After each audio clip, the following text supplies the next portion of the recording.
আজকের প্রতিক্রিয়ায় আপনাদেরকে স্বাগতম। বাংলাদেশে প্রতিদিন কিছু না কিছু ঘটনা ঘটে, রাজনৈতিক পরিস্থিতি উত্তপ্ত হয়। বিশেষ করে গত আগস্টের পর থেকে বাংলাদেশের রাজনীতির পরিবেশ প্রতিদিনই কিছু না কিছু চেঞ্জ হচ্ছে। প্রতিদিনই নতুন নতুন আন্দোলন, নতুন নতুন ইস্যু তৈরি হচ্ছে।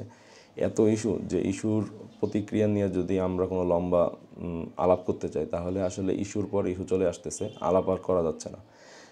এখন থেকে আমি প্রতিদিন আপনাদের সামনে সামান্য সময়ের জন্য আমার কিছু প্রতিক্রিয়া আপনাদেরকে আমি জানাবো। বাংলাদেশের বর্তমানে ঘটছে কি বা চলছে কি, এটা যদি আপনাদেরকে জিজ্ঞাসা করি, তাহলে আপনারা হয়তো বলবেন যে এই মুহূর্তে হয়তো ভারত আমাদেরকে দখল করতে চলে আসছে, বা ভারতের আগ্রাসনের মুখে আমরা পড়ছি, কিংবা বাংলাদেশে একটা বার্নিং ইস্যু হচ্ছে ইসকন এবং ভারত বিরোধিতা।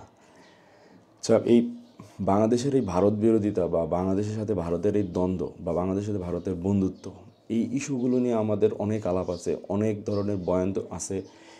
এর মধ্যে একটা বড় বয়ান হচ্ছে যে মুক্তিযুদ্ধের সময় ভারত আমাদেরকে স্বাধীন করে দিয়েছে বা ভারত আমাদেরকে স্বাধীনতায় হেল্প করেছে, সুতরাং ভারতের সাথে আমাদের একটা বন্ধুত্ব সম্পর্ক রাখতে হবে।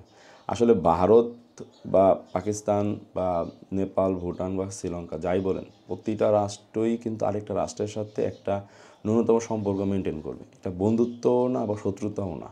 হ্যাঁ, কোনো কোনো ক্ষেত্রে কিছু কিছু রাষ্ট্রকে শত্রু রাষ্ট্র হিসেবে ঘোষণা করতে হয়, কখনো কখনো কোনো রাষ্ট্রকে সাথে সরাসরি শত্রুতা করতে হয়, সেটার ইস্যু ভিন্ন। কিন্তু এর 2 দিন আগে যে ঘটনাটা ঘটলো, যে বাংলাদেশের দূতাবাস ভারতে অবস্থিত, আগরতলায় অবস্থিত বাংলাদেশের সহকারী হাই কমিশনের অফিসে ভারতীয় কিছু লোক ঢুকে গিয়ে সেটাকে আক্রমণ করলো। এটা কিন্তু অনেকটা বাংলাদেশের আক্রমণের মতো, বাংলাদেশের টেরিটরিতে আক্রমণের সমান আক্রমণ করলো। সেই আক্রমণ কিন্তু তারা ঠেকালো না। আবার তারা কী করলো, কিছু লোক সীমান্তে চলে আসলো যে বাংলাদেশ তারা দখল করে নেবে, লাঠিসোঁটা নিয়ে বাংলাদেশ দখল করে নেবে। এটা নিয়ে আপনাদের প্রতিক্রিয়া কী? আমি মনে করি এটা হচ্ছে ভারতের একটা স্ট্যান্ডবাজি। ভারত তার নিজস্ব রাজনীতিতে সুবিধা নেওয়ার জন্য স্ট্যান্ডবাজিটা করে যাচ্ছে। বিশেষ করে পশ্চিমবাংলার বিজেপি এবং আগরতলা আর যে বিজেপি সরকার আছে, তারা তাদের রাজনৈতিক ফায়দা হাসিলের জন্য বাংলাদেশের এই হিন্দু নির্যাতনের কার্ডটা খেলে তাদের দেশের রাজনৈতিক ফায়দা হাসিল করতেছে। এবং এটা আমাদেরকে বেশি বোধার করার কোনো প্রয়োজন নাই, বা আমাদের এর নিয়ে বেশি উত্তেজিত হয়ে যাওয়া বা টেনশনে নেওয়ার কোনো প্রয়োজন নাই। বরং তাদের এই ফাঁদ এটা, যে তারা চাচ্ছে যে এই উত্তেজনার মাধ্যমে বাংলাদেশে আমরা একটা অস্থিতিশীল পরিবেশ তৈরি করি। মাথায় রাখবেন, বাংলাদেশের অর্থনীতি কিন্তু একটা খাদের কিনারে দাঁড়িয়ে আছে। সুতরাং এখন এই মুহূর্তে বাংলাদেশের ঐক্য সংহতি খুবই জরুরি। প্রতিটা ধর্ম এবং প্রতিটা নাগরিকের সাথে ঐক্যবদ্ধতা যদি না থাকে আমরা কিন্তু এই অর্থনৈতিক যে দুরবস্থা, সেই দুরবস্থা কিন্তু সামাল দিতে পারবো না। এবং আমাদের যে রাজনৈতিক ফ্র্যাগমেন্টেশন ঘটেছে গত 16 বছরের যে নির্যাতন নিপীড়নের কারণে যে দ্বন্দ্ব তৈরি হয়েছে, কিছু লোক সেই ফ্যাসিবাদের দোসর ছিল, কিছু লোক সেই ফ্যাসিবাদের নির্যাতনের শিকার ছিল। ফলে সেই ফ্যাসিবাদ যখন চলে গেছে, সেই নিপীড়ক যখন চলে গেছে, তখন সেই নিপীড়নকারী এবং যারা নির্যাতনের শিকার হয়েছে, তাদের মধ্যে যে দ্বন্দ্ব, সেই দ্বন্দ্বকে অনেকেই উস্কে দেওয়ার চেষ্টা করবে। আমরা জানি কারা কারা গত 16 বছরে ফেসিবাদের সাথে দোসর ছিল কিংবা ফেসিবাদের কাছ থেকে সুবিধাভোগী ছিল। কিন্তু আমরা যদি জনে জনে ধরতে যাই, জনে জনে যদি আমরা সেই বিচার করতে চাই, তাহলে এটা একটা জনযুদ্ধে তৈরি হবে। আমরা চাই না বাংলাদেশের বর্তমানে যে পরিস্থিতি আছে, যে অর্থনৈতিক পরিস্থিতি এবং রাজনৈতিক যে বিভাজনের যে অবস্থায় আমরা পৌঁছে গেছি, সেই অবস্থা থেকে আমরা জনে জনে এই হিসাব চাইতে গিয়ে আমরা কোনো জনযুদ্ধ তৈরি করি। এটা আমাদের দেশের জন্য ভালো হবে না। আর আরেকটা জিনিস হচ্ছে ধর্মীয় যে সম্প্রীতি। এই ধর্মীয় সম্প্রীতিটা কিন্তু এই বাংলা অঞ্চলের একটা আবহমানকালের বাংলার এটা কিন্তু একটা ঐতিহ্য, যে আমাদের এই অঞ্চলে হিন্দু মুসলিম বা অন্য ধর্মের সাথে খুব বেশি সংঘাত কখনোই তৈরি হয়নি।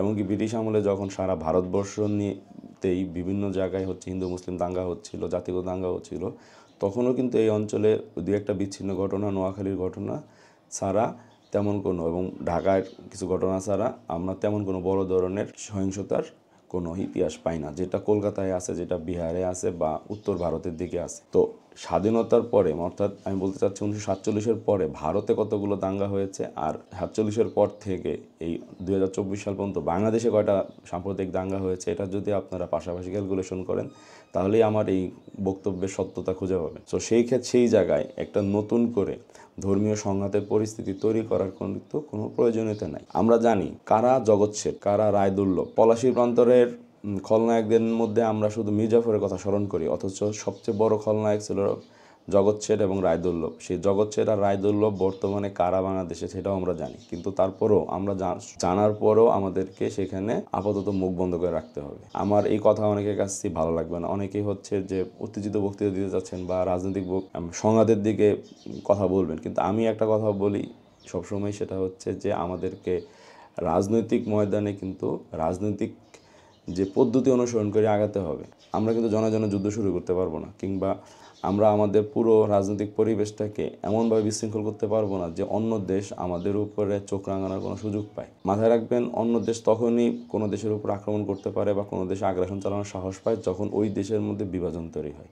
এবং ভারতের এই ধরনের ইতিহাসটা আছে। সে হচ্ছে সিকিম এবং হচ্ছে হায়দ্রাবাদে কিন্তু একই পদ্ধতিতে সে আক্রমণ চালিয়েছে। প্রথমে হচ্ছে সেই অঞ্চলে সম্প্রীতি নষ্ট করেছে, সেই অঞ্চলে মানুষের মধ্যে দ্বন্দ্ব সংঘাত তৈরি করেছে, তারপরে সেই দেশকে তারা হচ্ছে উদ্ধার করার নাম নিয়ে তারা হচ্ছে সেই দেশগুলোতে আক্রমণ চালিয়ে দখল করেছে। যদিও বা তারা এই সাহসটা পাবে না যে বাংলাদেশ আক্রমণ চালিয়ে দখল করার, কিন্তু তারা বাংলাদেশের মধ্যে একটি দীর্ঘমেয়াদী সংঘাত তৈরি করে বাংলাদেশের অর্থনৈতিক ব্যবস্থাকে পঙ্গু করে দেওয়ার চেষ্টা করবে। এর মধ্যে ভারতের কী লাভ হবে চিন্তা করেন। বাংলাদেশের যে বাইং হাউসের যারা সিনিয়র পোস্টগুলো সেগুলো হচ্ছে ইন্ডিয়ানদের দখলে। এখন যদি বাংলাদেশে এই ধরনের দ্বন্দ্ব সংঘাত পরিস্থিতি তৈরি হয়, তাহলে তারা অবশ্যই এই ব্যবসাকে ভারতের দিকে নিয়ে যাবে। বাংলাদেশে বর্তমানে গার্মেন্টস ছাড়া বড় কোনো রপ্তানিমুখী শিল্প নাই। এটা আমাদের একটা দুর্বলতা। এটা আমরা আশা করি যে আমাদের অর্থনৈতিক যারা নিয়ে চিন্তা করেন তারা হচ্ছে রপ্তানির যে বিভিন্ন খাতে রপ্তানি করা যায় সেই ব্যবস্থাটা তারা করবেন। তবে এই মুহূর্তে আমরা যদি এই সংঘাত বা বিভাজনের রাজনীতিটা চালু রাখি, তাহলে কিন্তু আমরা অর্থনৈতিকভাবে একটা মারাত্মক ক্ষতিগ্রস্তের শিকার হব। আমাদের এই মুহূর্তে করা উচিত কি? আমাদের এই মুহূর্তে সর্বাত্মকভাবে আমাদের ধৈর্য ধারণ করতে হবে। কোনোভাবেই কোনো উস্কানিতে পা দেওয়া যাবে না, যদিও আমরা দেই নেই। কারণ চট্টগ্রামে আইনজীবী হত্যাকাণ্ড করার পরে তারা আশা করেছিল যে বাংলাদেশে একটা মারাত্মক লেভেলে সাম্প্রদায়িক দাঙ্গা লাগবে, কিন্তু বাংলাদেশের মানুষ দেখিয়ে দিয়েছে যে তারা উস্কানিতে পা দেয় না, তারা শত্রুপক্ষের পাতা ফাঁদে পা দেয় না, বরং তারা হচ্ছে এই ফাঁদগুলো কি তারা সেটা বুঝতে পারে, এবং যারা সেটা বুঝেই তারা হচ্ছে সেই ফাঁদে পাড়া দেয়নি।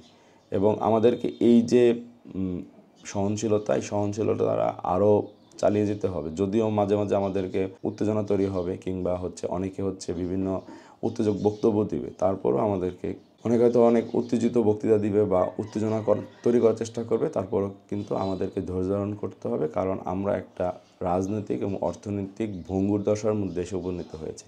যতদিন পর্যন্ত এই দেশের রাজনীতি একটি শক্তিশালী নেতৃত্বের আওতায় না আসে, কিংবা অর্থনীতি কিছুটা ঘুরে না দাঁড়ায়, ততদিন পর্যন্ত আমাদেরকে ধৈর্য ধারণ করে যেতে হবে। আর আমি অন্য ভাইদের প্রতিও বলি, সবাই আমরা বাংলাদেশি, সবাইকে উচিত বাংলাদেশকেই ফার্স্ট এটাই চিন্তা করা, অন্য কিছু না, অন্য কোনো দল বা মত এটা আগে না। আপনি অন্য দল করতে পারেন, আপনার মতামত ভিন্ন হতে পারে, কিন্তু বাংলাদেশ নিয়ে যখন আক্রমণ হবে তখন যেন আপনাকে আর পিছনে না পাই আমরা। যদি আপনি পিছনে পান, তাহলে আপনি জগৎ শেঠ আর রায়দুল্লভ এবং মির্জাফরের কাতারে দাঁড়াবেন, এবং তাদেরকে কীভাবে প্রতিহত করতে হয় সেটা কিন্তু আমরা জানি। সুতরাং স্বাধীনতার পথে হয় মুক্তি, না হয় মৃত্যু। আল্লাহ হাফেজ। ইনকিলাব জিন্দাবাদ।